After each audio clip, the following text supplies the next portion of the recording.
Welcome to We Should Start a Podcast, the only podcast within a podcast. Each week we'll attempt to create the next hit audio show as we pitch our brightest ideas for pods about anything and everything. But more often than not, pretty much nothing.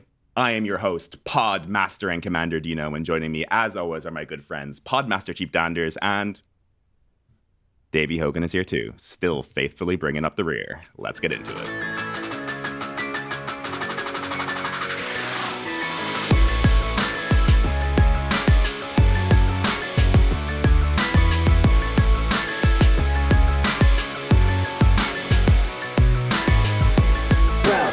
We should start a podcast.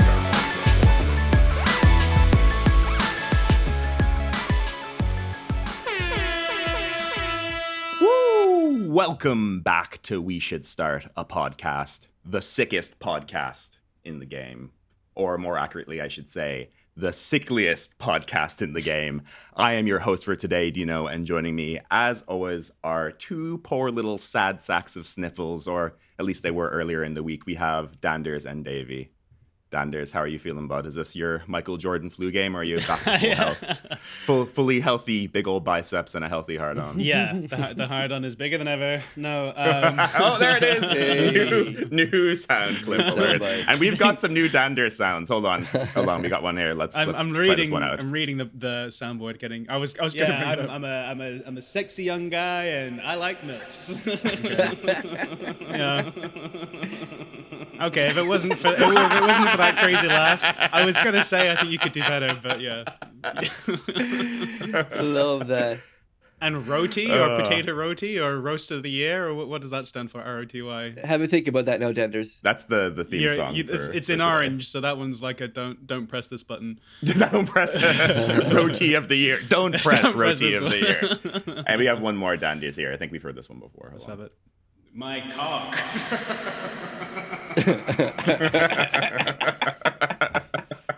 Great.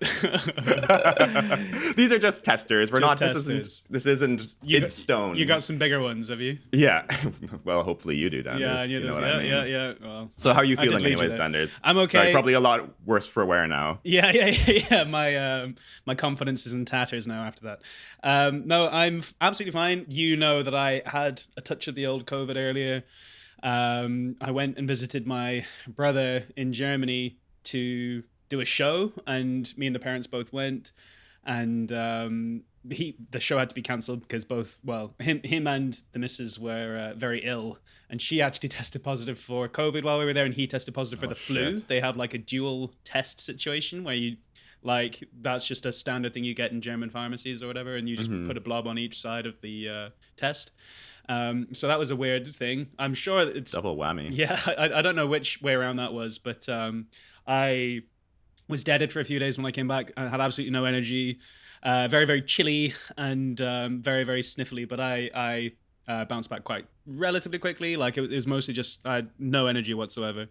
But then, as we were saying just before the record, I snapped up my back again a few days ago, and that's kind of my main pinch point at the moment, as it were. That's giving me grief. But so the cushion is in place, and I'm hopped up on pain meds, and we're ready for a good time. Can we rewind for a second? You said dual.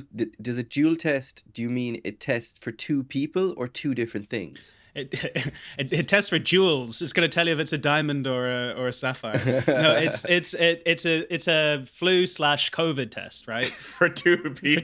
It's like a dual test. He opened with himself and his missus were both sick. They have a dual test, and it was the kind of segued into that as if it was like they related. probably bought two dual tests. Maybe that was why one of them tested. Maybe they only bought one dual test, and that's why one of them tested positive for COVID and one of them tested positive for the flu. Okay. Yeah. They're doing that in all doctors' office now. It's like, you have your results. One of you has AIDS, but I don't know who the fuck it is. The other one has chlamydia. I was pretty sick with a Rona adjacent illness too. I know this is going to sound way less bad after you're back and actually getting coronavirus, but I got the COVID booster that really fucked me up the other week. Jesus Christ. I went in for the seasonal flu shot, and while I was there, they were like, "Oh, we have the COVID booster too if you want it." And I was like, Yeah, fuck it. Two for Shoot one me job. up. Load me up. Yeah. But none the Pfizer Oh. that I would be knocked on my ass for a few days. Have you been sitting on that for the week since you since you got the jab? None the Pfizer. I've been sitting on that one since 2020. Very good. So I was at home, fever, aches, popping Tylenols like candy. So I suppose now I have double autism from the vaccine and from the Tylenol. Absolutely. Yeah. Dave's very scared of autistic people, so maybe we can't do the podcast anymore. Kian, is very scared as well. But yeah, I always remember you getting very ill. Maybe you're just a sickly little pup. Like anytime we chatted about this on early pod, I think, that anytime exams came around, you were so stressed and studious that like you'd be leveled like every single time when we were in school, whether it was a Christmas or a summer exam, you'd come out with the sniffles and you'd have a mountain of tissues on your desk, but it had nothing to do with the sickness. Just jacking off in the exam and then just leaving your tissues on your desk. Yeah. And that's also, we spoke last week or in the last recording about we can't record in the same room because we'd all jack off. We actually weren't allowed in the same exam hall either because of the same reason. Yeah, and I'll jack anyone off in an exam. Like it doesn't matter who it is. Davey, you were a sick little boy as well, and you still are, it seems. Yeah, man, it's fucking lingering. Woke up this morning coughing like a bitch. It's fucking, I don't know, man, it sucks. I'm getting it out of the way before the wedding, which is a good thing. Building up the antibodies, or I think that's how that works. But yeah, it's a fucking cunt, man. Like I can hear it in my voice. I can hear I can hear being caught up and stuff. Yeah. The smoker's voice. Happy birthday, Mr. President. That's what I understand. Today's podcast is Holy Mother of Dog. That kind of sounded like, what's her name? Jennifer Coolidge. Yeah. You did Holy Mother of Dog. Well, if we could get someone to host Holy Mother of Dog, it would be Jennifer Coolidge. So we're working on it, and we are working on it. Yeah. Walking around the apartment trying to avoid getting herself sick, because she can't be sick. Leading up. Are we still talking about Jennifer Coolidge? Yeah. So yeah, it's been tough, but I'm coming out the other end of it. Thank God. Oh, so you were kind of almost quarantining from herself. Kind of, yeah, man. Like she can't get sick. Well, better now than later on. I've actually never thought about that. Have you ever been to or heard of a wedding that actually needed to be cancelled or postponed because the bride or groom was too sick to attend their own it's extremely common for people to, like, for everyone to get sick at the wedding because you're just mixing a bunch of people together. And actually, it wasn't quite that. It was as close to that as I've seen for my own brother's wedding, and I was the best man. And I got a terrible stomach bug. That like what? That I was the best man. I got a terrible stomach bug. Which one? A little bit of column A, a little bit of column B. But like it just ran through the whole group. I won't bait them out, but it ran through the whole group. And like on the day, luckily like made it through the ceremony, but I was just absolutely exhausted for the whole day. And then in the evening, I was trying to drink like everyone was, and it just wasn't working. Like I was just wrecked. And then I started getting sick and the other stuff for like the rest of the night, and my girlfriend at the time was convinced I was just really drunk, and I was like, I've had like one beer over 5 hours, like it's not that, it's just like I'm absolutely wrecked. And then the next like 4 days were a complete write-off. My brother's afters, which was at a really nice restaurant near him, I couldn't touch anything. Like super nice. I hadn't touched food for like, 20, well, it probably wasn't 24 hours realistically, but like the whole day I couldn't eat a thing. And so my brother was like, you sure you don't want to try this like nice wine, have a taste of this really nice fish? And I was like for you, I'm going to touch it to my lips. And like, then I went straight to the bathroom afterwards because it was just violent, and everyone else had it. The wife got it. The bride got it the next day. And so she was absolutely scuppered. But on the day, everyone danced the little hearts out. So I think that's the price you pay. That's the price you pay for union, Look, and let's touch wood that the first WSSAP wedding isn't plagued by a sickness. But at the end of the day, this podcast, which isn't really a podcast, isn't about weddings. Because here at WSSAP, we're not married to any particular one podcast idea. The point of our show is that we are trying to start a hit podcast. We're trying to go number one on the charts, but we do not have the perfect podcast idea yet. So this show is a sort of a placeholder where we're pitching our podcast ideas. We're hoping to strike gold. We've had some bangers, but we still haven't found that right podcast idea. So we will continue to pitch and pod. Is that fair to say, boys? You said it. Super fair. Do you have like a little black book of those phrases? Like, we're not married to any particular podcast, and you're like, well, we've got to use that near the wedding, or it's called being a professional, Danders. Yeah. Okay. Learn about it. And with that, we are now ready to hear from our pod master of the week, your host and pod father, the professional podcaster himself. To remind everyone how this show will work, I will be pitching my latest podcast idea and taking us through a complete trial episode. Following the podcast within a podcast, colloquially known as a podception, we will collectively critique my show based on a classic podcast rating system. But before I pitch, I am legally obligated to remind all the podgoblins out there that what's up? Never do any research as to whether these podcast ideas exist in the real world. So by accessing the content of this podcast, including information presented, opinions expressed, and creative elements, you're hereby forfeiting rights to any intellectual property you might already hold in relation to your podcast. And I suppose we've also now just copyrighted the concept of being sick. So maybe we don't need to podcast at all anymore. Just sit back and let those sweet royalty payments roll in from the most vulnerable members of society. WSSAP have just reinvented Big Pharma. Like that guy who raised the price of like AIDS medication by like 10,000%. Oh, shit. Yeah, what was his name? Martin Shkreli. Yeah. What a bad person. What a bad person. Didn't he also buy some Wu-Tang album that there's only one? Unreleased Wu-Tang album. There was only one copy of it. And yeah, he bought that. I don't know, did he sell it or did he keep it? He probably just kept it. He's a bad person, man. Yeah. He's an industrious mother liquor. Yeah. I don't know if I have the facts right about this, but apparently in that deal of buying that unreleased Wu-Tang record, there's some clause in it that Wu-Tang can legally steal the record back if they commit a heist that involves Bill Murray or something like that. I was following along the whole way. No, I swear that's what I've heard. There's something. We'll look it up afterwards. Okay. We don't do any research on this pod. Okay, well, I hope that's true. And that's my podcast for today. It's the Bill Murray reimagining heist. some sort of yeah.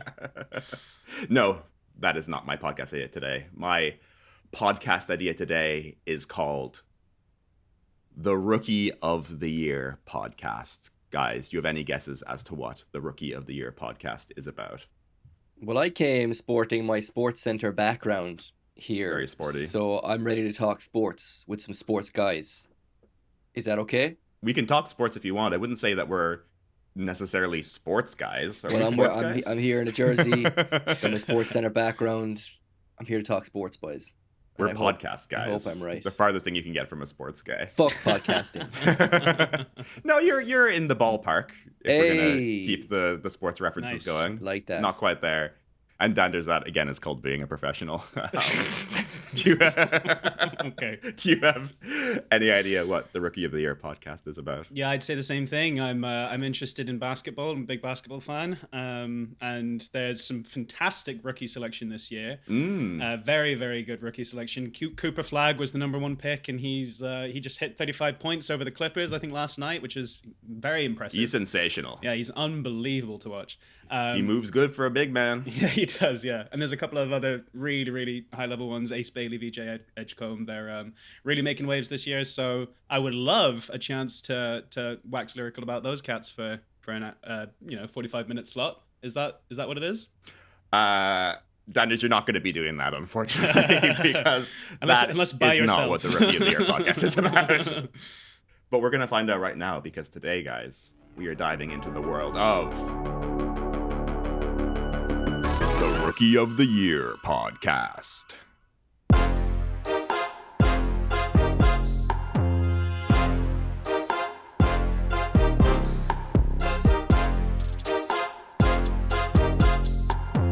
Introducing your Rookie of the Year.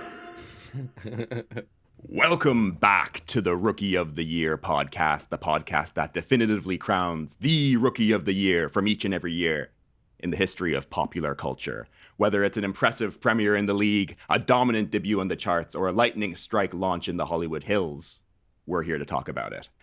I am your host, Ultimate Food Championship Hall of Famer Dino, and joining me, as always, are my two co-hosts and podcasting legends. The recipient of 2025's Most Improved Podcaster Award, Danders. And, of course, Davey H., the undisputed Rookie of the Year on his debut season of Hogan's Run. We both had pretty low bars. Yeah. You ready to talk rookies today, boys? I want to dig into your, Hall of Famer? Food eating? Yeah. The Ultimate Food Championship Hall of Famer, Gaelic Gauntlet 317. Oh, yeah. I thought you were That's making your up most a recent fake... claim to fame. Yeah. And also, that whole podcast wasn't even a competition. It was just that I was on it. The competition had nothing to do with my skills in any way. You are interested in competitive food eating, right? Because you brought it up a couple, like on a recent pod. You were very surprised that me and Dave didn't have anything to talk about. I have a wide breadth of knowledge. I know people like Kobayashi, Joey Chestnut. Those are the two that you brought up last time. Yeah. To very blank and confused faces. Yeah. I also just noticed Danders is on the wine, which means this podcast is going to be extra fun. Yeah, and you got to mix that with the painkillers. It's going to be a bit of a kooky one, guys. It's going to be a suburban housewife episode. Yeah, if I start crying and calling people, then let's just quit it now. And who better to talk about rookies than a suburban housewife? Because that's what we are talking about today, boys. This week on Rookie of the Year, we are taking a jaunt all the way back to 2024 to propose our picks for Rookie of the Year. So let's set the scene, guys. It's 2024. Three unassuming hunks release a groundbreaking new podcast called We Should Start a Podcast. Barbenheimer rules the box office, Swifties rejoice as Taylor sets out on her record-breaking Eras tour, and Brat Summer battles with the Paris Olympics for seasonal supremacy as Kendrick battles Drake for seemingly no reason other than general disdain. But we've heard it all before. We're sick of the classics. We want to hear about the young blood, the fresh meat, the virgin underdogs. I can hear our fans shouting at their podcast radios now. Well, we are here to give the fans what we want. We are here to give the fans what they want, I should say. Really? Danders, we're going to get your pick for 2024 Rookie of the Year. But the fans are going to have to wait a little bit longer because we're going to take a quick break.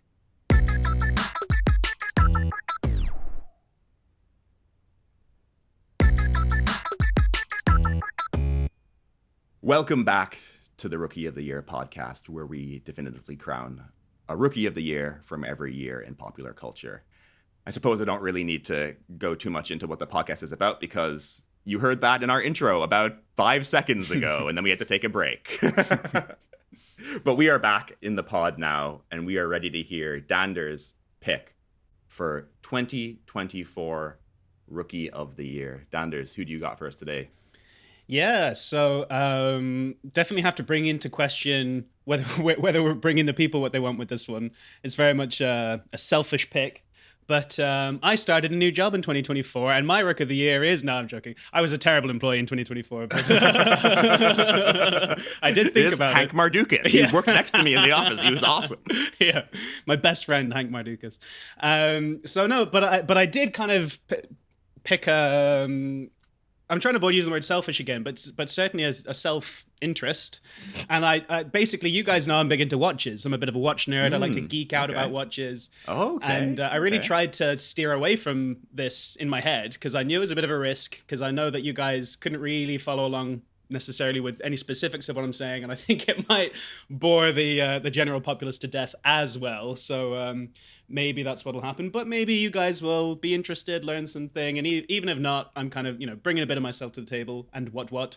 And I kind of wanted to make sure I wasn't doing sports. I thought it might be a bit on the nose, and I'm sure Dave has got some sports stuff planned. So I decided not to do sports, nor music, nor food, and so there's only watches left. And for me, those are the four main categories of life: Yeah. music, food, sports, and watches. Yeah, That's if it doesn't fit into that, it's not real.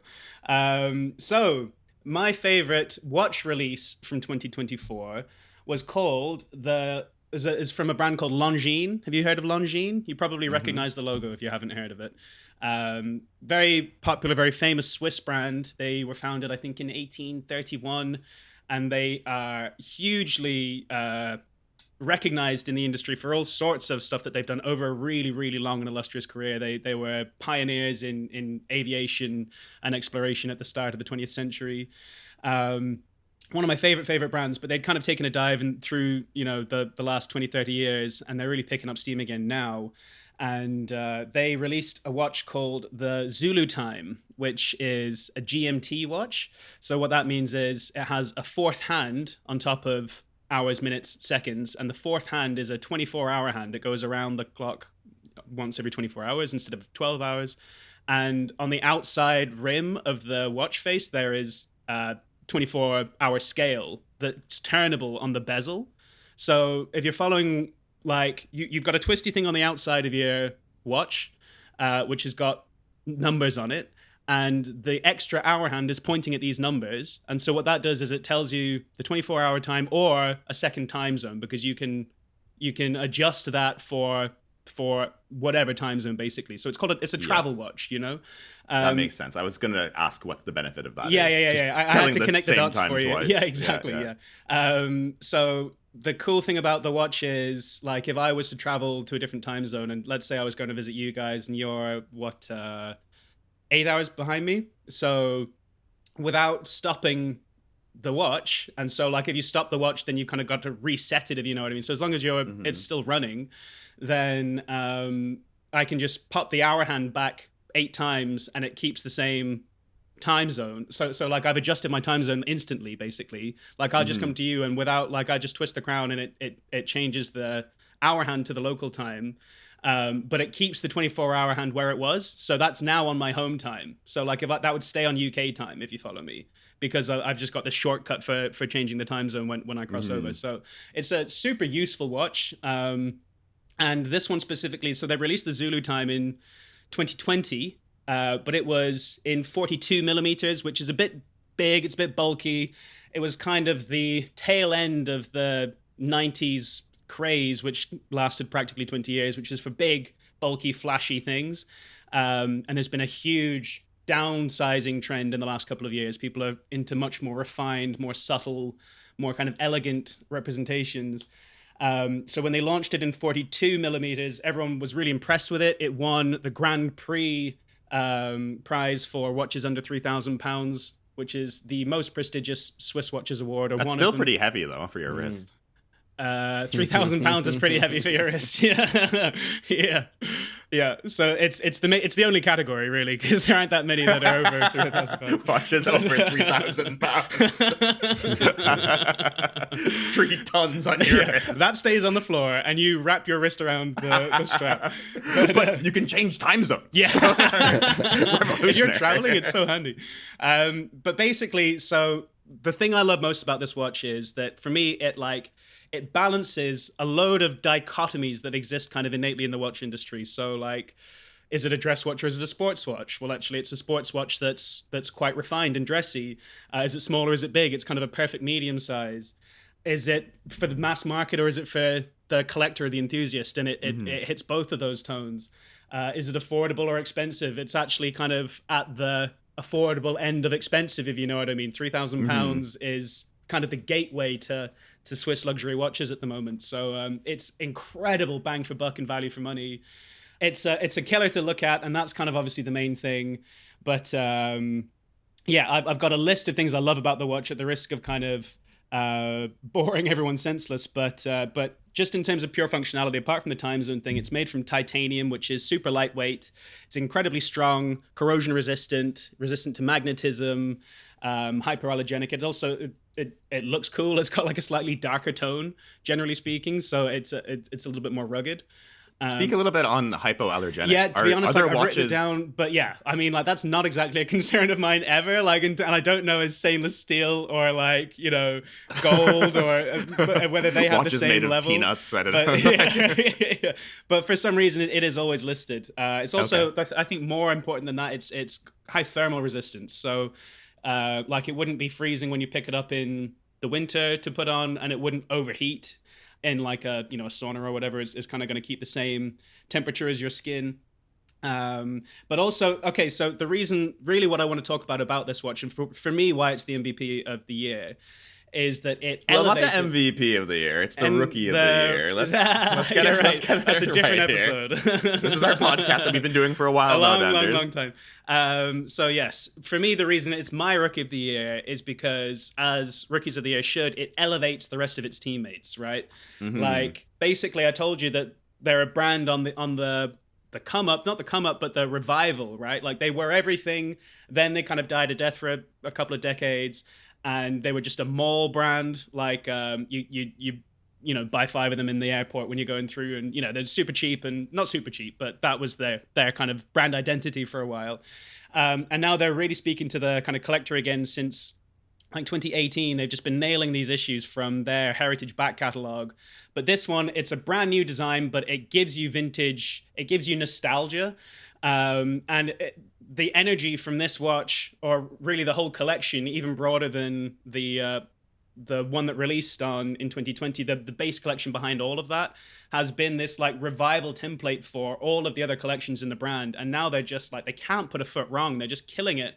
And I'm so happy for them because they really, really deserve all that shine. And for me, perfect watches are like impossible. They like, there's always something frustrating about a release to you. You know, it's one of the weird kind of quirks of being into the hobby.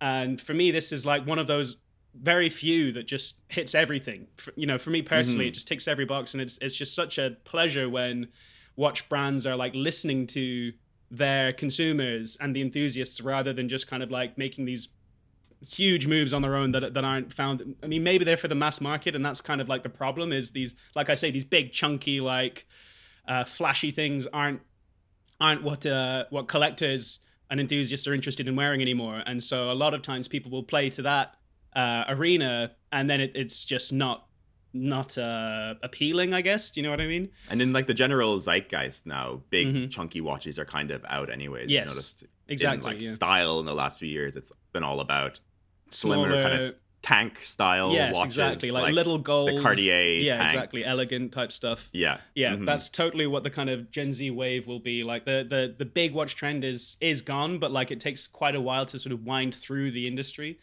Wind through the industry. See, you're not the only one with a little black book. Not the only one with a little black book. Yeah, so that's my pick. I just want to read through my notes again really quick because there's a couple of stuff that I didn't mention that for me was obviously, like, I could keep talking about this watch for forever because like I'm enthusiastic about it, but I don't expect anyone else to be. But I do think I'm just so happy for Longines. Basically, they're in the same stable as Omega, and Omega has obviously taken all the shine for a very long time, and so Longines has kind of become this like sidekick kind of character, and they sit below them in terms of brand positioning, whereas they wouldn't have done 100 years ago. But I'm just really proud that, like, because Omega have been striking upwards at Rolex basically, and they've been making it more expensive and kind of alienating a lot of their enthusiast base, whereas Longines is really kind of being triumphant at the moment. What's the name of the brand, Anders? Longines. It's L-O-N-G. I think I have a pair of those. Longines. Longines. that's quite a common one. Short. You gotta get those taken up. Yeah, Longines comes up quite a bit. Do you think you could see the next Bond in a Longines, Danders? Ooh. No, because James Bond has an endorsement deal with Omega, which is like very well kind of established since Pierce Brosnan's era. It was originally Rolex, and actually Ian Fleming wrote a Rolex into the original novels. He was a Rolex man. Okay, I was wondering, did Ian Fleming actually say something? Yeah, he specifically said Rolex, which is funny because Rolex was not a very big brand at the time. Like it was a kind of a scrappy, young, kind of cool brand. And the first few, like Sean Connery and Roger Moore, they wore Rolexes. But then there was a slew of different ones. There was a Tag Heuer, there was a Seiko. I don't think there was ever a Longines, but it's not impossible at some point in time. But I think it's probably 20 years away from that. Because it's one of Omega's like feathers in their cap. It's one of their big things. It's James Bond and the Olympics. They do both, you know, and they put a huge amount of money into getting both every year. Like they would put whatever money it took to hold on to those. So it's not going anywhere anytime soon away from those guys. In the next movie, James Bond goes to the Olympics. Yeah. Yeah. Pole vault. Yeah.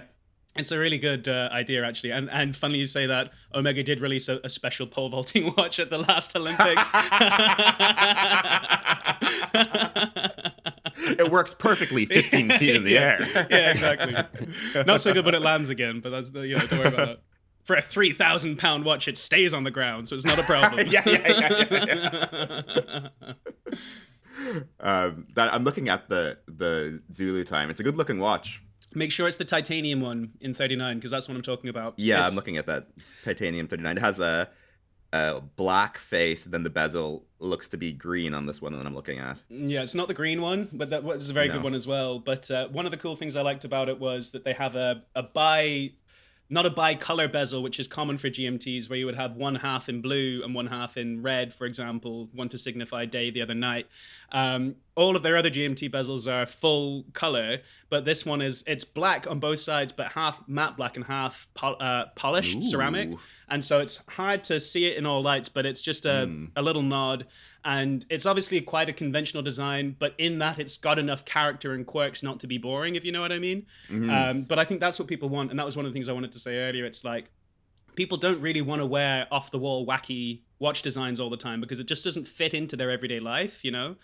So having something conventional and traditional in terms of its like footprint, architecture is really the ideal, but something that's got that visual intrigue, you know, and so you've got this little red hand on there and this little writing red and the gilded dial, which is like gold around the dial, keeps it very warm, very mid-century, while the white writing on the surrounding bezel kind of contains that warmth rather than it kind of getting really sort of splashy, which is a thing that does happen. So yeah, it's all in the subtleties, but for me, they really tread that line. Yeah. It's quiet luxury. Exactly. Which for me is what luxury really is, you know. Like, is, right? Yeah. Exactly. Yeah. So thanks for listening. No, I enjoyed learning about the Longines Zulu time. Am I saying it right? Is there a fancy way to say it? No, that is how I would say it. People do put an S at the end. People kind of anglicize it like the long jeans thing, but no, you nailed it. Well, Danders, I very much enjoyed that pick. We'll touch back on it a little bit, but for now, Dave, you're up for your pick for Rookie of the Year in 2024. Yes, sir. So, as we had discussed previously, Dino, 2024 was a tough year for breakout artists, but one that stood out to me was this guy called Big X the Plug. He's a breakout rapper from Dallas, Texas. He's kind of known for revitalizing this classic Southern hip hop sound. And like, as we know about the Southern hip hop sound, it's very diverse. It's very like creative. But one of the kind of cornerstones of it is this Texas sound. It's kind of this chopped and screwed kind of sound that came from this DJ called DJ Screwed. He passed away a few years back, but the chopped and screwed sound, if you're not familiar with it, it's kind of where you take like a regular hip hop song, you kind of drop the pitch in the vocals, cut up the vocals, and kind of mix it, and so it sounds kind of like chopped and screwed, exactly what it's called. So he kind of sits in between this kind of modern hip hop sound and that chopped and screwed, that really deep Texas sound, which is kind of what I love. But he's 27, so he's a young enough artist.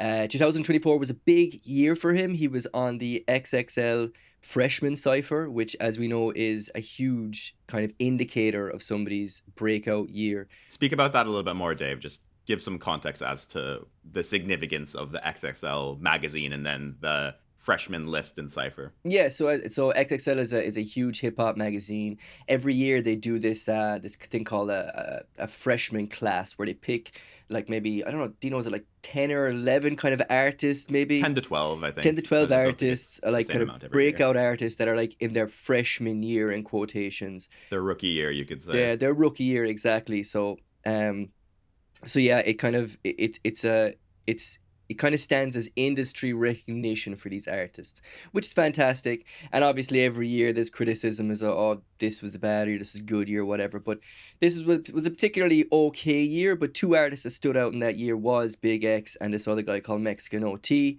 Two artists I really love, but yeah, the rest were kind of meh. It's kind of this new generation of hip-hop. It's very reflective of new generation of hip-hop. They tend not to lean on kind of older styles and things like that. It's always kind of pushing what's new, what's fresh, what's at the forefront for kids these years. So you'll find as older hip-hop heads, we tend not to respect the cypher as much because we're kind of hanging on to that older opinion of hip hop and this new hip hop. Some of it doesn't really mold well. But anyway, yeah, it's the freshman cipher is a good kind of indication of somebody's how good their year is going. And Big X was on that freshman cipher this year, on that freshman class. He was on there with other artists such as I said, Mexican OT and Bossman. Dilo was another artist. Other good artists. He did in 2024. He released an album called Take Care. Funny that same name as Drake's main album. I always kind of wondered about that. Do artists? Is it not? It's not that they're not aware of it, but like, how does that work? Like, are they okay with that? Is there copyright issues there? And That's what I'm now that wondering. we've mentioned it on our podcast, do we own the rights to both albums? Well, funnily enough, Take Care was Drake's breakout album as well, wasn't Exactly, it? yeah. So maybe that was was it this maybe year that he kind of got cancelled, or last year? It was this year, wasn't it? I don't know if it was cancelled. Well, I mean, It was 2024, the battle with Kendrick and Drake. We're talking about you the mentioned year it in earlier. question. Yeah. Like, certainly he isn't as dominant as he was before that. So, like, his career isn't ended, but it's definitely been adjusted. Do you know what I mean? I think he went on a crazy run before that, but they never last forever. Do you know what I mean? And he's not on that run anymore. I don't know, man. Drake's still the biggest hip hop artist at the moment. Like, no matter what Kendrick did or said. But look, that's not the conversation we're having right now. We're talking about Big X the Plug, his rookie year 2024. It might have been actually significant that this was his debut. It's not a debut album, his rookie album. That was Drake's rookie album. Maybe it was kind of paying homage to that. Oh, passing of the torch. Yeah. That kind of, maybe. I don't know. Maybe. Open for interpretation. I know that there's a lot of albums with the same name. Like, if you just Google an album name, you might get a lot of them. So maybe, like, if it's too kind of generic a term like that, then maybe you can't copyright it. I have no idea how it works. It'd be interesting to have a look.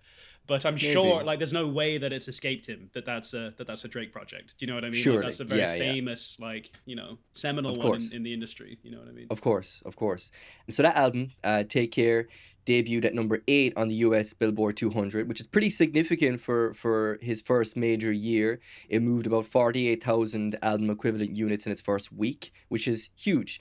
And like that's the kind of splash that we expect in a rookie year for an artist to proper hit that trajectory.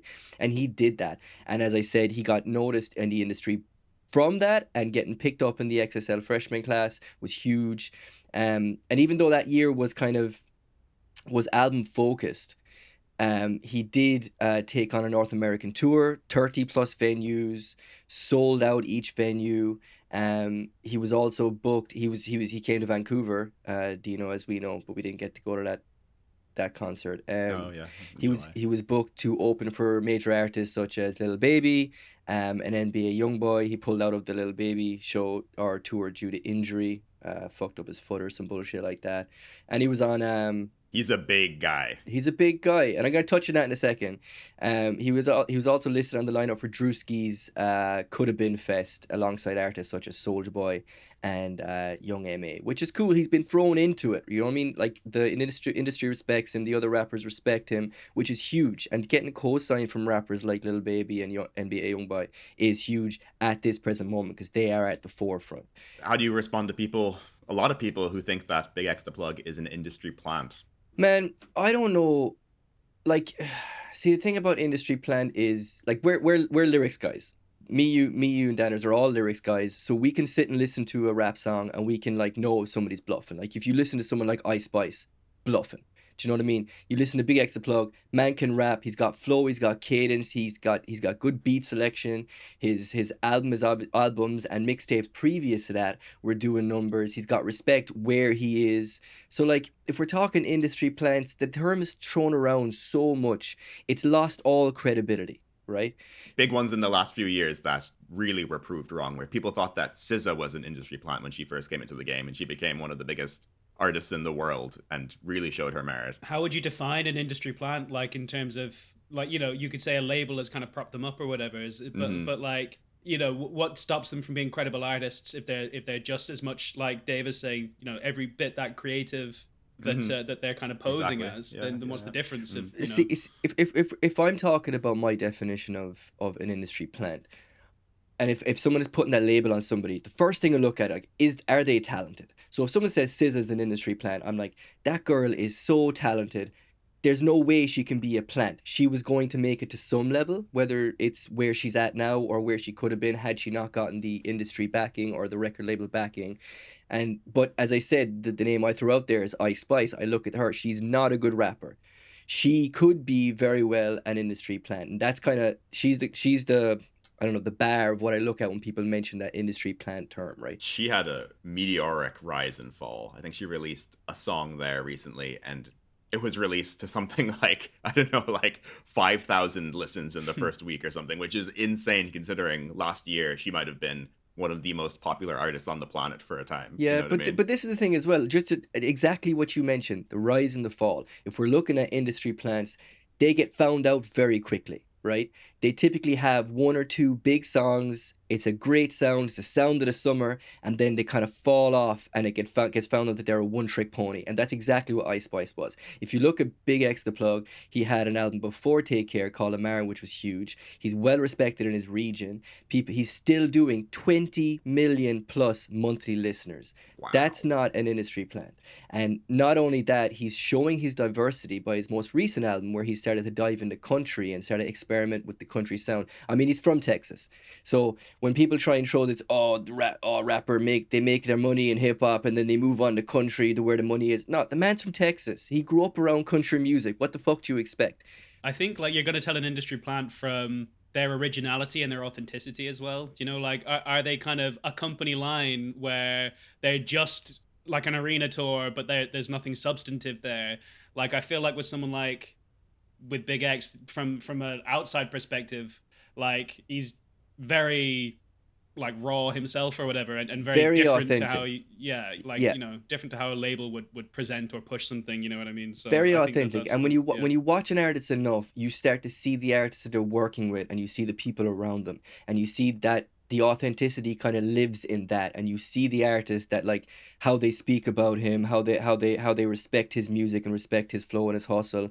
And I think he has that, especially in a regional setting. Like, he has some artists around him that are proper Texas Southern artists, and I think that shows. And that, like, but as I said, industry plants, in quotations, they get found out very quickly, and that's one of the elements. You look at who's around them, and if it's not other authentic artists, or like not as big artists who like really want to ride that wave with them, then they probably are an industry plant. And like, the thing is, right, one thing I love about Big X is that he's unapologetically Texas, right? He's got that, as I mentioned, that chopped and screwed thing where they drop the pitch of the voice on those chopped and screwed tracks. His voice is naturally super low, so he sounds like that sound. He encapsulates that sound just with his regular voice. His beat selection is proper boom, boom, boom, Texas, deep, hard, heavy beats, but like also spitting that fucking fast gangster shit over deep, hard beats. And it's unapologetic, it's clean, and it's very representative of where he's from. And I think that's important to look at when you're looking at a rookie year for an artist. What's he doing for his sound? Okay. We listen to let's say, I'm always talking about the Griselda boys up in Buffalo. Up in Buffalo and around that New York state, right? There's 20 of them. They all sound very similar. I love it. Don't get me wrong. I love it. They all sound very similar. But New York sound doesn't need that resurgence like it's had over the last 10 years. The Southern Texas sound needed that resurgence. It needed to come back to the forefront. And I think Big X is doing that. And that is huge brownie points on top of his rookie year, is the fact that he's bringing that Texas sound back, and it sounds really good. And the fact that he's mixing with country artists to get stuff commercial as well. That's huge for me. And as you touched on it earlier on, he's bringing fat rappers back, man. I mean, like, we've been lacking. We've been missing them fat rappers. Yeah. The industry has been trending down. We had so many before. Yeah. Fat Joe, Biggie. Pun. Exactly. Biggie. And like it was a vibe. You were speaking about watches standards and how they're getting smaller and sleeker, and that's the way the industry is going. The industry is trending rappers, down. man, we're coming back. Fat rappers are coming back. Reaction. Yeah, and I love that. And Big X the Plug has numbers on his bezel where you can set the time to different times. No, but one thing you did say was that like, you're giving Texas a platform, kind of like a rediscovery or whatever, and that was the thing about my brand. So there is a connection there, that it's a revival of that brand. Like, it's not a brand new brand. Like, it's a storied household name, and it's the same with Texas. It's like, you know, we haven't heard from Texas in a minute. Do you know what I mean? And then Big X comes back, and here we go. You know, so yeah, we're simpatico. We're in sync. I get you, Dave. You and me. Yeah. I could see Big X in a Longines. Yeah. One of those 3,000-pound ones. Oh, I thought you were going to do a long jeans joke, and Yeah, I was wondering where it was going. I could see him in some chode jeans. yeah. He's got to buy extra large jeans, so they're super long. Yeah, so in I conclusion, like that, Dave. In conclusion, 2024, huge rookie year for Big X the Plug, going from kind of a regional Texas rapper to a worldwide known name, being on the Freshman Cypher, 20 million monthly listeners. I'd say he had one of the best rookie years that we've seen in a while. And I think one more point I'll make, the thing is, we don't see rappers focus on one project in a year anymore. Rappers are releasing multiple projects in a year. His year was one huge project, live tours, XXL Cypher. It was huge. And I think that's why Big X the Plug had the best rookie year of 2024. Well said, Dave. A very compelling argument. And I agree with you. I don't think he's an industry plug. But my pick for 2024 Rookie of the Year, some might think that she's an industry plant. Not me, though. I'm a true believer. And my pick for 2024 Rookie of the Year was a global sensation as soon as she entered the scene. She has poise. She has natural beauty. She has star power. Of course, I'm talking about Mu Deng, the baby pygmy hippo from Khao Kiao Zoo in Thailand. Do we all remember Mu Deng? Of course. Of course, exactly. Of course. Born July 10th, 2024, instantly blowing up on social media. July 10th. Becoming a global sensation. I know. Yeah. Very close to my heart. Very close to your heart, yeah. Me reincarnate, even though I'm not dead. Yet. But maybe you will be one time, and then obviously time travel in the future will be a bit more fluid. Yeah. So it's not necessarily a paradox that you could be this panda. Come back as a pudgy baby hippo. Yeah. But definitely, I think, Rookie of the Year in the viral cute animal arena, which we've seen a lot of in the last few years. And speaking of viral animals, Mu Deng came at a time when there was a lot of bad publicity for animals, specifically Asian animals, after a certain pangolin in China kind of fucked up everyone's summer. I knew there was Sanders, a viral you know all pun about going that on. recently. So, Yeah. you know what? We were just off the back end of a global pandemic. Things weren't going great in the world. Mu Deng arrived on the scene and provided therapy, I think, for a lot of people who were going through some hard times, depressed by the state of the world. And also, not only were people going through hard times, pygmy hippos were going through hard times. They're an endangered species with dwindling numbers. So Mu Deng is a true underdog of the story. She's wholesome, and she stayed true to her roots despite her fame. She's a real mama's girl, and that's what we love to see. She's cute, she's sassy, she's slippery, and her name Mu Deng means bouncing pig or pork patty. Cute. Need I say anymore? Mu Deng is the Rookie of the Year in 2024 in the cute animal category. So I've prepared a little something here to show you the competition, because we're all aware of the other artists that we're releasing in 2024. Maybe we're not too aware of the other watches, but I thought I'd give some context as to why I think Mu Deng really takes this category in 2024. So these were the other viral animals on the interweb. I see why you didn't pick pesto, because I know you're allergic to pine nuts. Yeah, exactly. Time magazine called 2024 the year of the viral animal. So we know that competition was tough.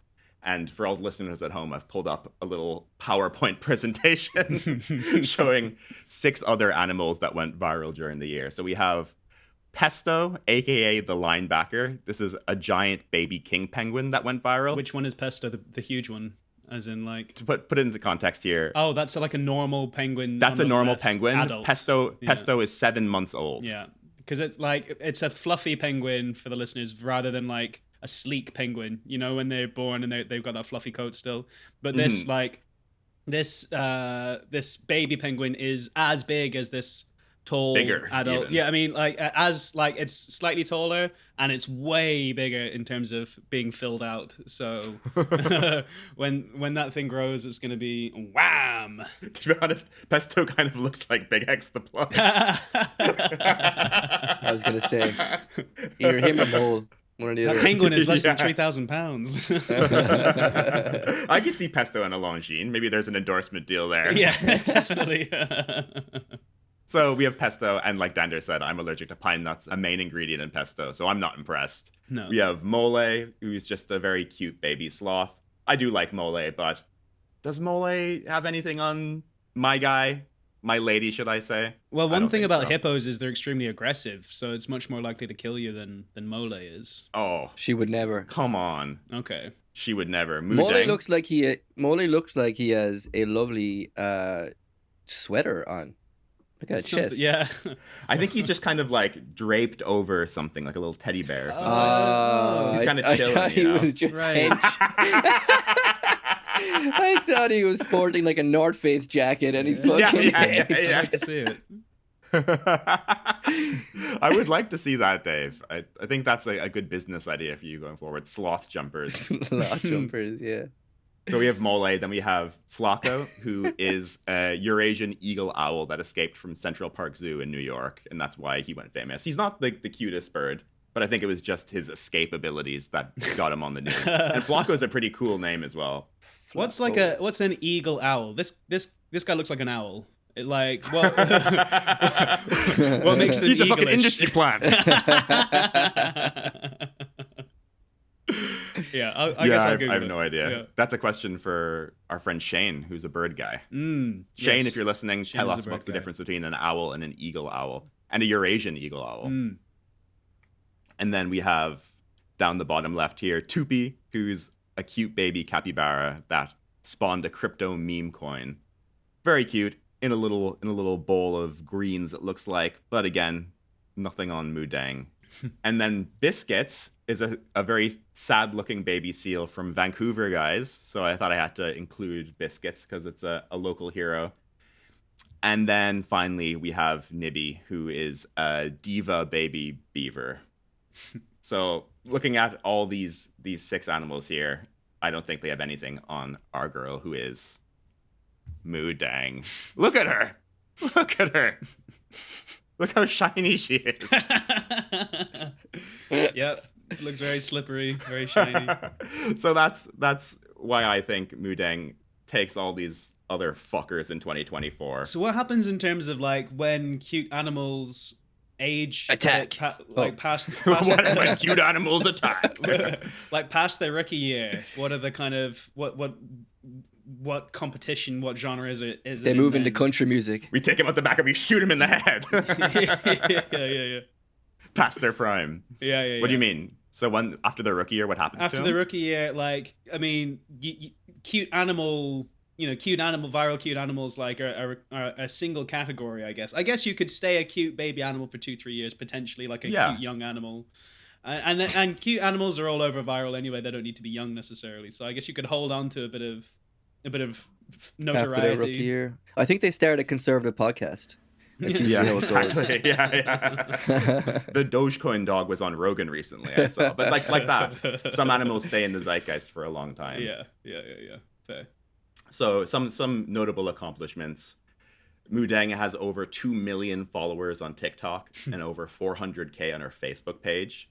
In the month of September 2024, when she first went viral, she made $590,000 equivalent in ticket sales in 1 month, and over $3.7 million in copyright fees for Mudang related merch in 2024. Wow. Don't you hate that she isn't seeing any of that money? Yeah, I know, right? Injustice. She has had songs made about her from big artists in Thailand. So I don't know the name of this person, but apparently she's a big artist, and she made a song called Mudang Mudang that goes Mudang Mudang ding ding ding ding ding. I'm glad there was some variety there. Yeah. And there's also a very popular reggaeton version of that song. That I want to see. Yeah. I wish I added that to the soundboard. Mudang has been featured on SNL, Wow. And in her singular performance was better than Beck and Kyle's entire fucking career. Did they cart her out, or was it just a video? No, one of the cast was dressed up as Mudeng and was right. answering questions as Mudeng. Wow. I don't know if they got the answers directly from Mudeng and then just spit them out, or if it was kind of some creative license, but she was on SNL. In 2024, Mudeng successfully predicted the 2024 United States presidential election when she selected a fruit with Trump's name on it, but we don't blame Mudeng. You know, her gift is a and curse. as we know, Trump is a fruit, considering the newest news that we got about him and old Clinton. Little Clinton. I don't know about And this. you mean fruit in terms of like a silly guy? Have right? you no? Have you not heard the Bubba? Yeah, Bubba. No. Apparently, No. Trump blew Clinton. Really? On Epstein's Island, apparently. Wow. Apparently, it's all conjecture at this stage, but you never know. As is Did he everything. release that? As a last Mudeng was in the bit Epstein files. Slippery. All of our heroes, no one's safe. Yeah.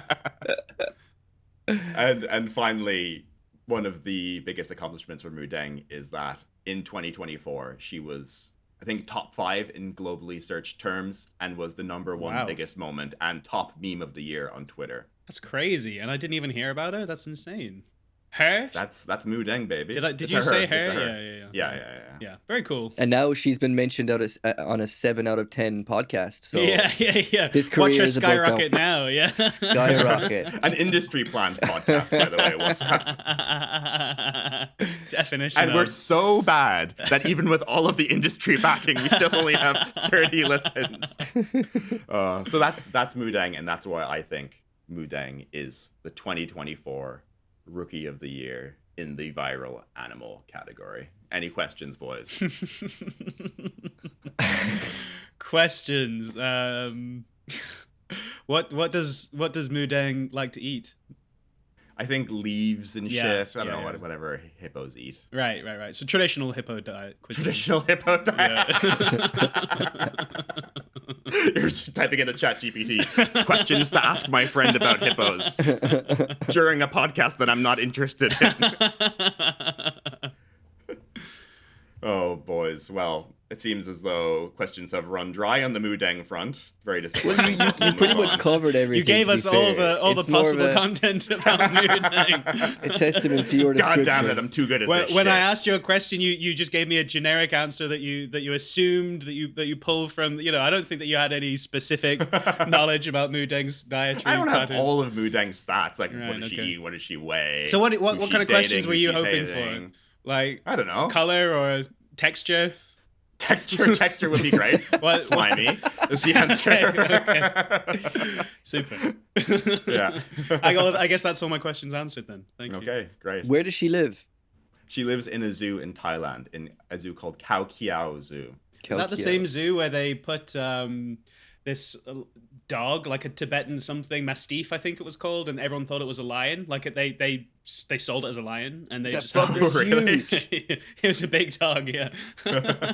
Actually, one funny story from last year. There was a zoo in China that advertised them having this new exhibit, which was a sun bear. And these sun bears, apparently, one of the things about them is they tend to stand up on their back legs a lot, kind of human-like. But it came out that the sun bear was actually just a guy in a costume the entire time. And he was like waving at people. And the zoo didn't even know about it. Yeah. They're just petting him and feeding him and bathing Yeah. him. Yeah. Yeah. I don't think Mudeng is anyone in a costume. I was going to ask. That was my She next couldn't be. question. She couldn't be. She's too small. She's too pudgy. Okay. She's a real beauty. Well, great picks all round, boys, but unfortunately, there can only be one Rookie of the Year. So as always, we will identify who that champion is by analyzing a number of key stats from each nominee. Following a final conferring from the judges, a 2024 Rookie of the Year will be crowned. So guys, it all comes down to these 3 things. I'm going to go around and do a quick fire round of answers, and you're going to tell me, for your 2024 Rookie of the Year, what was their cultural impact? So how big of a wave did they cause on society at large? give me a rundown of their highlight reel. So one key moment that you think exemplifies their greatness. And then finally, one simple question, and that is, in whatever respective category, did they change the game? So, Danders, go first. Cultural impact. Very respected in the watch industry. But society at large? I knew this was going to be orchestrated so that Moo Deng could win. No, society at large, I would say the kind of impact would be this resurgence of Longines, like I say. Like they have been like a stablemate of the Swatch Group. They've been like a mall watch brand for quite a while. But now they're releasing the best stuff, and this is like the jewel in that crown, and people will be more aware of Longines in years to come because of this moment that with this Spirit Zulu Time Titanium. So in essence, I think it's a reclamation of a status that used to exist for Longines, and it's also like important in an age when we don't kind of need a time teller in the same way that we used to. We've all got smartphones, and you can see much more accurate time than ever used to be kept by mechanical watches very easily. But for those reasons, it's really important to hold on to that nostalgia, and maintain something that's inherently human versus just kind of becoming more and more digital. So really, you could say that we're saving humanity in a sense. Ooh, I like that, Denders. Yeah. Did we see any major celebrities in Longines or a Zulu Time specifically in 2024? Well, I know Henry Cavill is a thingy, an ambassador Handsome for the brand. man. Oh. Very, yeah. On a side note, Henry Cavill is sexy. What were we talking about again? Yeah. I always can't stop thinking about Henry Cavill. So yeah, for sure, he was wearing a Zulu Time when for the release, and Nice. Superman, literally Superman. So Superman, what can you say? What more can you say?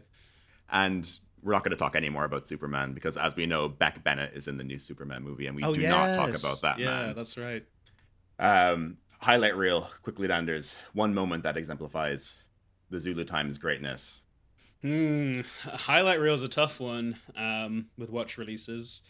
I guess the fact that it won the GPHG, the Grand Prix d'Horlogerie, this prestigious prize.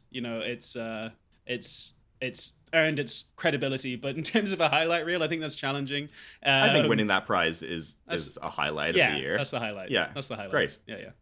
And finally, did it change the watch game? I think you answered that already. I think the answer is yes, right? Yeah, 100%, without question. Yeah. Beautiful. So Dave, big X the plug, cultural impact, quick fire. Cultural impact.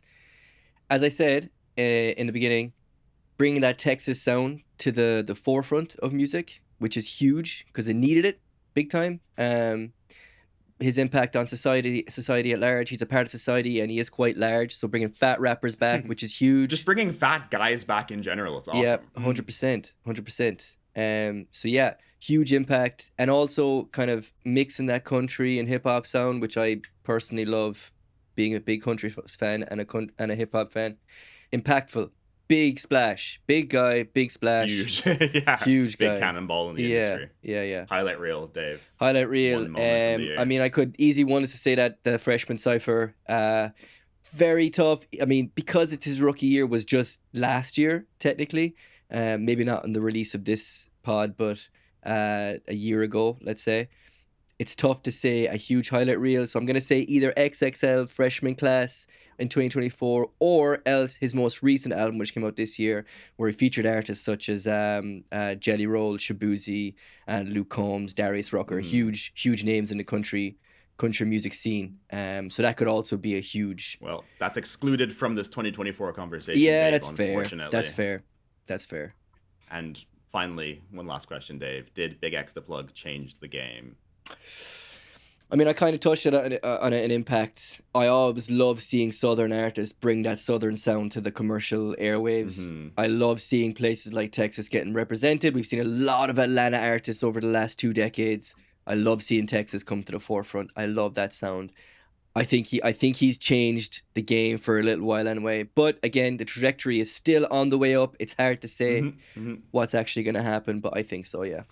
especially in a time when hip hop itself is declining, right? I think That's the thing. one of the recent months, last month or the month before, it was the first time in a number of years that there was no hip hop song in the top 40 on the charts. Yeah, where did I see that? I think it was on Jada and Jada Kiss and Fat Joe. They do a podcast together, don't they? Mm-hmm. Anyway, yeah, they mentioned it on that. That's crazy. First time in like how long? Like 20 years or more? Oh, it must be something like that because hip hop's been in the zeitgeist for so long now, right? Yeah. And like, you know, top 40, you got a bit of wiggle room there, if you know what I mean. Like, I mean, but there was a time when probably 30 of the 40 would be considered a hip hop song. You know exactly. what I mean? Yeah, but we're seeing. I mean, it's ultimately not a very bad thing. We're seeing other genres find their niche or find their space in the music space. Like dance music is becoming huge again with artists like Fred again, and also country is making a huge comeback, which has been for the last 5 or 6 years, which I personally fucking love. So yeah, I think it's kind of leveling the playing field a bit, and then what we'll start to see is hip hop artists dive into other genres, which is important. And I think you're going to see a nice mishmash, and then you've more subgenres kind of born from that. So I think it's ultimately a good thing. Make way for other genres to come in and kind of diversify people's fucking mental portfolios. Do you know what I mean? So they can listen to other artists, listen to other genres and things like that. Yeah, and I feel like popular music is becoming less homogenized now as well, in the fact that everyone is so ingrained in their own little niche corner of the internet. There's less of this overall rallying behind a certain type of music or a certain artist. People are listening to their own specific genres and the own things they like in their own little groups, because we're so globalized now. You can be in contact with anyone in the world who also is into this very particular thing as you. I think that's the way music is going, and genres are just getting mashed up. That's a very important thing as well, to note, that like when something is at the forefront of popular music, people tend to assume that's what that thing is. So, for example, if we're in 2005, for example, and people say, oh, I don't like hip-hop, and then they're like, what hip-hop have you heard? Okay, it's 50 Cent, Kanye West, Eminem, don't like that. Okay, fine, but there's like such a deep bucket of hip-hop music that you could find, but you don't have to, because the hip-hop you hear is on the radio and you assume that's what that is. So now, because it's not on the radio, people will be forced to go and look for the right hip-hop, look for what they like. And I think that idea of, I don't like hip-hop, I don't like country, I don't like dance music, because the dance music, country and hip-hop that's on the stereo, on the radio, is garbage. Do you know what I mean? 3 stacks on the radio. Because I think if someone thinks they don't like hip hop, they probably aren't going to go searching down a deep rabbit hole to prove themselves wrong or whatever. No, but I mean, but they can't form this opinion of saying they don't like it because what they're hearing every day is what they don't like. Do you know what I mean? Do you know what though? Something you said, I took comfort from or whatever. Like something I used to be worried about with the future and modernization of all industries was that they would get more homogenized, like Dino was saying. And there was a very funny episode of South Park that did a good job of highlighting it, where like someone came back from the future and they were like, all humans were the same color, like they'd all just kind of become one blend of all the colors, and they all spoke one human language, like they blended all the languages, and that was just one simple one. And I was really concerned that was going to happen with music. And like Dino said, people do merge genres now, but there's such broad like enthusiast appeal for all sorts of things that people are always going to be like interested in boom bap or you know, country western or whatever, and there's a pocket deep enough in modern and old stuff that you can find exactly what your groove is and to be enthusiastic about without needing to kind of just swallow the company Kool-Aid or whatever, you know what I mean? And I feel that people are always going to be enthusiastic about tiny baby hippos. Yeah. So to get into my final summary of Mudeng cultural impact, I mean, she's an icon. Like I mentioned, she's been on the biggest TV show in the world, has had songs made about her, and has captured the hearts of millions worldwide. Mudeng has the kind of quiet star power that we're going to feel for millennia to come, I feel. In terms of highlight reel, we've talked about things like songs and TV shows, plenty of historic moments, but I think her greatest accomplishment is and always will be just the simple things she does in life. Like, she snuffles, she yawns, she naps, she occasionally sniffs her mother's butt, and most importantly, she retains a moist sheen always, which is very important for Mudeng. Very Danders is all those things, so Danders is all those things. Not that fucking special, like. I was Rookie of the Year cutest animal viral 20 years ago. Very good. And finally, did Mudeng changed the game? And I think it's an obvious yes. She's a once-in-a-generation talent. How has she changed the viral animal industry game? Well, unlike other viral animals that may have just been a cute meme, she's actually boosted conservation efforts worldwide and awareness, and has quite possibly been the savior of her particular dwindling species. And is she a specific type of hippo, did you say? Or just... She's a baby pygmy hippo. So pygmy hippos, I think, are an endangered species. Right. Okay. Got you. And then finally, I think just the sensation around Mudeng. We've had other viral animals, but I think not one like this in a good few years. Mudeng has restored a sense of hope in society that was lost with Harambe. And that's why I think Mudeng is the definitive 2024 Rookie of the Year. How does this work? Do you just decide? Do you just... It's Mudeng! I was hoping we could reach a decision together, but I feel we're all just going to pick our own. What do we think? Mine is my favorite, but if you can't pick your own, which I think is a good idea if you can't pick your own. Okay, can't pick your own. We're coming up with the idea on the pod. This is great. Yeah. This is good stuff. But we've done this many times before. This is our podcast. We do it every week. Oh, yeah. But every week we come up with a new way of finishing it off. God, okay. Well, Big X to plug or Mudeng. I mean, two juggernauts of their respective industries for rookies, or erstwhile rookies. Who would I pick? My vote, I guess will go to Big X. I think maybe there's more longevity there. I think that the Mudeng thing, it might just kind of disappear by next year, and then potentially someone will be like, oh, remember Mudeng from 5-10 years ago? Oh, wasn't that super fun? Whereas hopefully Big X might have like a career. So Mudeng might too. Yeah, it's possible. It is possible. My vote though is with X for today. Thank you, X, for all your service. And my vote between Longines and Big X is gonna have to be Big X as well, which means we have a winner. But 2 out of 3. Let's hear from you, Davey. I personally have little faith in viral animals. Sorry to say, Dino. But you can't shit talk the entire category. You're not allowed. You are not allowed to do that.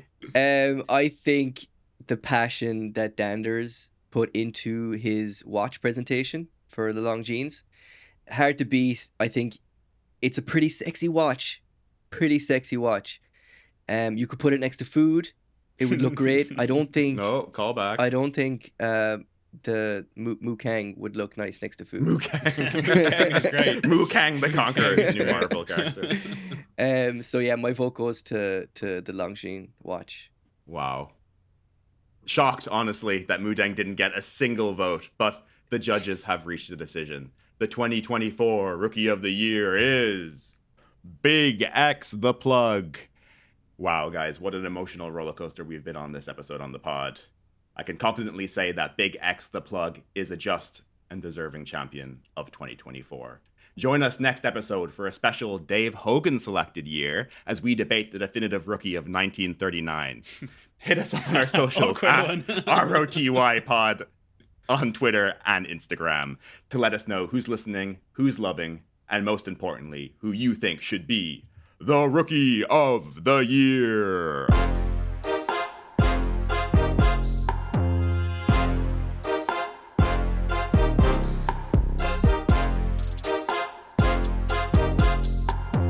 Introducing your Rookie of the Year.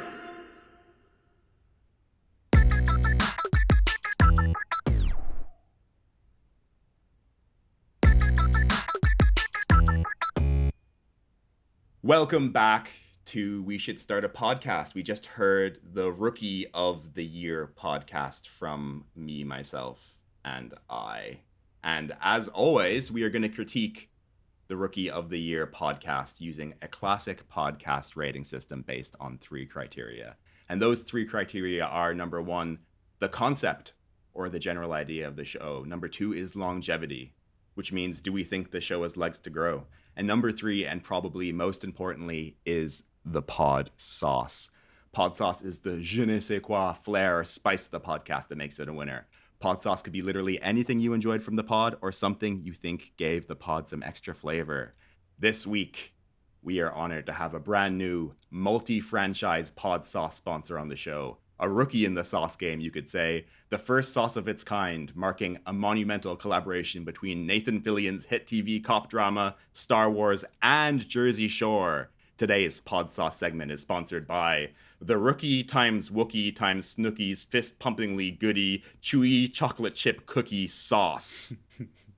And after discussing the three criteria that we just mentioned, which are concept, longevity, and pod sauce, we will each give our rating of this week's podcast. What flavor is that sauce? It's let me see, Rookie, Wookie, Snooki. No, that's not a flavor. Fist pumpingly goody, also not a flavor. Chocolatey, tanned, and sort of. What do you dip chocolate chip cookies in? Like, is it an extra chocolate sauce? Like a fake tan sauce, maybe for Snooki or something like that. Fake dad Next sauce. time we're gonna get some notes from our sponsor before we plaster it all over our show. But we're sure it's tasty. Yeah. As always, one thing we need on the show is some more foresight and planning.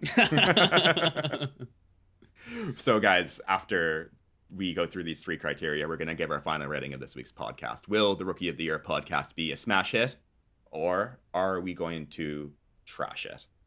So Davey, I'll start off with you. Concept of the show, what did you think? How did you feel? I always love the concept. I think it's always nice to do a yearly thing, so we can look at the whole year and pick something that we like, we're passionate about. No surprise on Danders's pick with the watches. Love to hear him talk passionately about something he is truly passionate about. No surprise with me and a hip hop artist as well. Dino, you caught me a bit off guard. If there's one thing the listeners know about me, they know I love baby pygmy hippos. What I want to know is, like, did you just come up with an idea to shoehorn into the baby hippo? Like, that was the first thought, and then you were like, oh, Rookie of the Year. We could do like it all followed out of what was it called? Mudang? Was that what it was called? No, in fact, I thought we were going to be doing 2015 first, and I thought, oh, that's 2011 cool, that's nostalgic. Oh, 2011, yeah. Sorry. We're going to have lots to talk about. And then I was like, you know what? 2024 was our rookie year in podcasting. It'll probably be more topical if we do a more recent year, and also because it's a rookie year, it makes more sense. But then I started looking at 2024, and I was like, this is the shittest year in pop culture, literally of all time. Like, nothing happened on the rookie front. A lot of like very established people did cool things, but I couldn't find anything. Then I was like, fuck it, Mudang's pretty fucking awesome. Let's throw her in the mix. Okay, so Mudang was the afterthought. It was chicken before egg. Yeah. Yeah, it was pretty tough. I was going to do one of you guys for the Rookie of the Year, because as you mentioned, it was our rookie year as podcasters, but I was convinced one of you were going to do it. So I was like, we can't have, we all just do each other. That's just a normal Tuesday. It was like us taking exams together, jacking each other off, we can't help it. So yeah, the concept, Dave, you liked it. Yes, yeah, fun to do. Always nice to do a bit of research beforehand, and talking about a hip-hop artist for me, and Danders with watches, and you and little fat pigs, it's all good. Little fat pigs. Little fat piggies. The hip-hopopotamus. Great, that connects two of our three categories, and he's fucking wearing a watch or something. Yeah. I was gonna say he knows about watches. Yeah, he's heard of it before. He's heard of it. He thinks it's interesting. Yeah. Danders, the concept of the show, what did you think? I really enjoyed, like Dave said, the research and everything. When you pitched it to us, you told us it was Rookie of the Year. I was really excited. I thought it was a cool idea, and immediately my thought was running. Thoughts were running, as with the pod sauce, of all the cool things we could do with it. Snooki of the Year, Cookie of the Year. There's lots of this year Snooki of the Year is Snooki again. But when it's not Snooki, there's going to be absolute hellfire. But yeah, I like Dave. I love a bit of research. Getting to chat with my pals was super fun, and a great, really sweet shout out from him about the passion from each of us. That was, my favorite part as well. Perhaps I would have picked it for pod sauce. Now I'll have to think of something different. And Danders, you're honored here because I'm doing an off-the-top surprise impromptu new segment in the rating section, and that is room to improve in terms of concept. What would you have done differently? I guess maybe figured out how we kind of make constant the ratings between the three that was something that we kind of had to figure out on the hop at the end. Like maybe we could have some kind of, category game plan for figuring, because obviously these are vastly different industries, the viral anime industry versus the hip hop industry versus the watch industry. So something that we can kind of hook onto to kind of keep things consistent in terms of picking one over the other. Although I did like what you came up with impact and the rest, that was good. But just But we found that out afterwards. I think it's a very interesting point you're making, Daniel, because that will shape the presentation that we do for our whatever we pick. Because you're going to lean into those. Yeah, we're gonna hit those points on the head. Whereas we didn't know, and he caught us off guard, and he thought he was slick getting fucking Mu Kang in there. It's Mu Dang. Whatever. Keep her name out your fucking mouth. No, yeah, that's a very good point, and it's something I was thinking about as well when I was doing the research for the pod. Was like, I've no idea what even headers, because I assumed there was going to be headers he was going to try and hit, but I didn't know what they were, so I kind of tried to make up my own. But yeah, well, that's the first and last we're ever going to hear of Room to Improve, because my feelings are hurt too much. Moving on to longevity. Danders, do you think Rookie of the Year podcast has room to go into the future? What do you think? Yeah, I mean, you've got all the future years and all the past years, and seemingly endless industries that you can pick from. But I think like you can't spread the concept further than Rookie of the Year, because obviously like we all pick very, very different things from each other. So that's, unless you get more granular, which is a possibility, you could do Rookie of the Year in XYZ. So I definitely think you've got room to go. Like you certainly got, the past 100 years that we can kind of reflect on in in media and stuff. Not that we were there for all of it.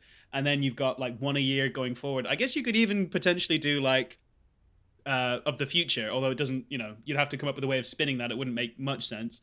But yeah. I think that there is runway. Like maybe you run out of years quite quickly depending on your release schedule. I really like the concept. That's what I was thinking too. Yeah, but because it only works for years, like you said, within popular culture as well, because we don't know who the fucking Rookie of the Year was 200 years ago or whatever. Yeah, exactly. And then like you said, you could try do it in the future, but it's Rookie of the Year. It's like you're trying to talk about people who don't exist yet almost. Yeah, exactly. Because if it was future MVP, you could say, oh, Wemby in the NBA, he is a great candidate for future MVP, but you can't say future Rookie of the Year because we're not following fucking kids at their high school basketball practice. I'm not for the podcast anyway.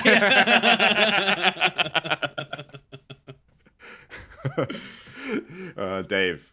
Yeah, as Dander said, we do have all the past years and all the future years. I think we could stretch it out a small bit by specifying like spaces. So like we'll all pick a musical artist, we'll all pick a sports person, not necessarily to say sport because it could be tough, but yeah, just like, and we could stretch that out to like 3 or 4 podcasts for 1 year. Do you know what I mean? But I like it. Even then some years are shitter than others, as we found out with 2024. And as well, I think as the years go on and we get closer to the present year, it becomes more increasingly difficult because the career they have after that rookie year often serves as kind of context to how impactful their rookie year was. So when we were talking about 2011 initially, I was like, great, there's going to be artists there who had their rookie year, and then they had another decade after that serves as context to that rookie year. Like, did they waste it? How impactful was it really at the time? But 2024 was tough because even when I was doing Big X, like it's tough to see where he's going to go. He could completely fall off in a year. I hope not. But, and then he will just fall into the abyss, like, so yeah, I think it does have longevity. It does have a lot of runway, but it's how we tackle it and how we use it that really defines that, because we can't just do what we did today, kind of blindly running into it. If we had a bit of structure to it, as Danders mentioned, with easy on my feelings again. If we had a bit of structure, as Danders mentioned in the context or in the concept section, and a bit of a plan going forward, it could have a lot of runway. So yeah.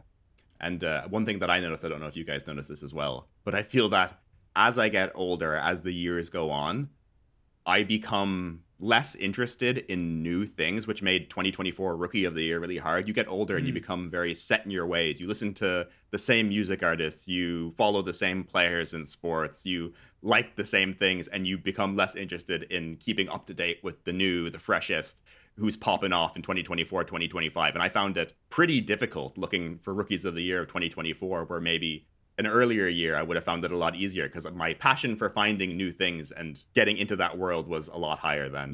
Yeah, absolutely fair point.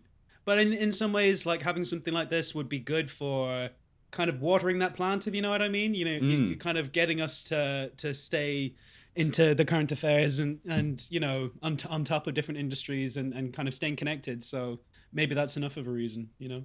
Yeah, and it's tough as well. For most markets are saturated now, especially for music. And even like, and as well, one thing that is interesting is like 2024 could have been a huge year for a specific actor, but you're kind of disregarding the decade of acting they did before that with smaller movies. And the same for musical artists, you're disregarding the EPs and the mixtapes and the smaller albums, non-studio albums, whatever. So it's tough to, whereas in sports, it's very defined. It's a rookie year, what year they entered the NHL or the NBA or whatever. Whereas not so much as clear. It's a bit of a gray area with artists, so that makes it tough.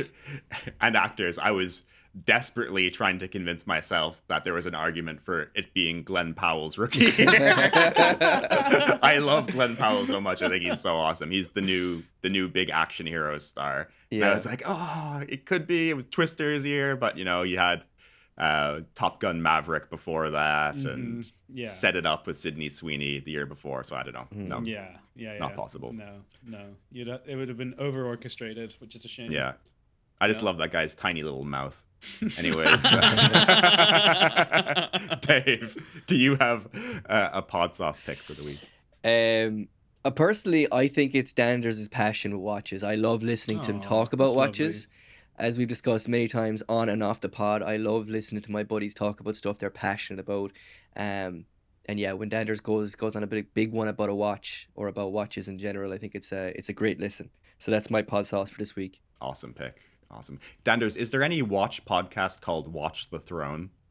I think there's a Game of Thrones podcast called Watch the Throne. I don't know though. There's a lot of watch puns. I don't know if that specific one exists. Huge amount of like watch out and I can't even think of them right now. Things about time, exactly. Probably. A huge amount of things about time. Yeah, you know. Yeah. About effing time was one. You know, and stuff like that. That's actually pretty good. It was a good one. Yeah, it's gone now. Unfortunately, it was a good one.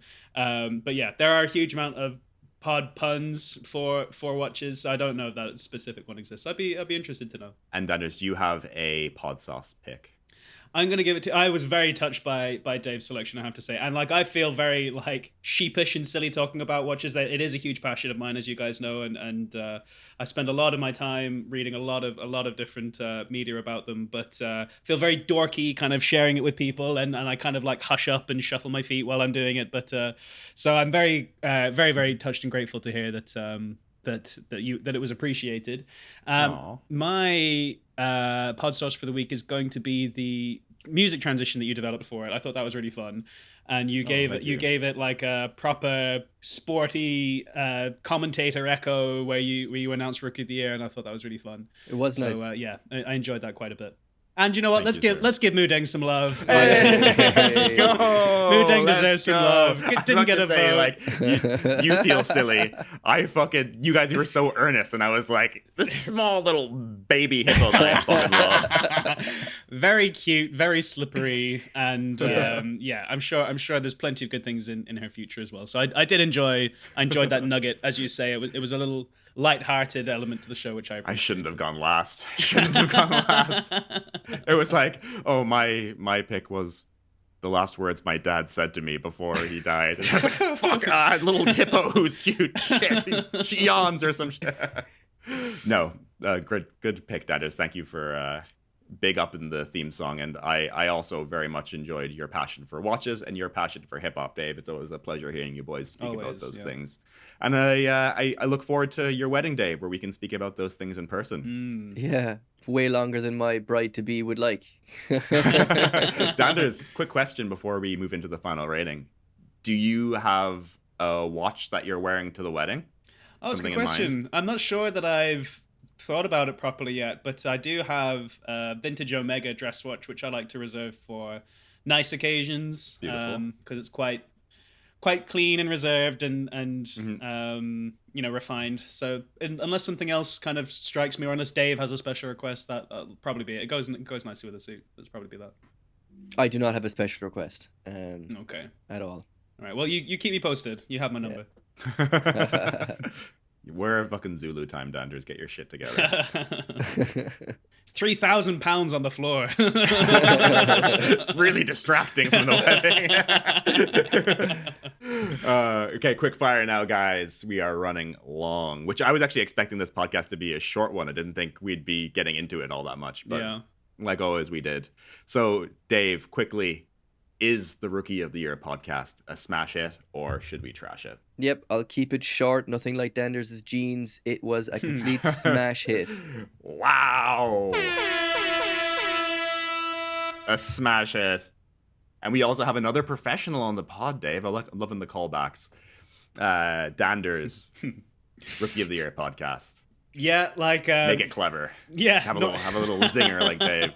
Normally I do a garden path thing where I kind of call it derivative and stuff, but like I really enjoyed it. I was excited to see the pitch. The only concern I had was that with the longevity and stuff, but like, you know, we and Dave were saying you can kind of get more granular with the specificity of the what industry you're doing the rookie year on. Love the research, love the chats with my pals. It's a smash hit from Danders. Wow. Thank you, Danders.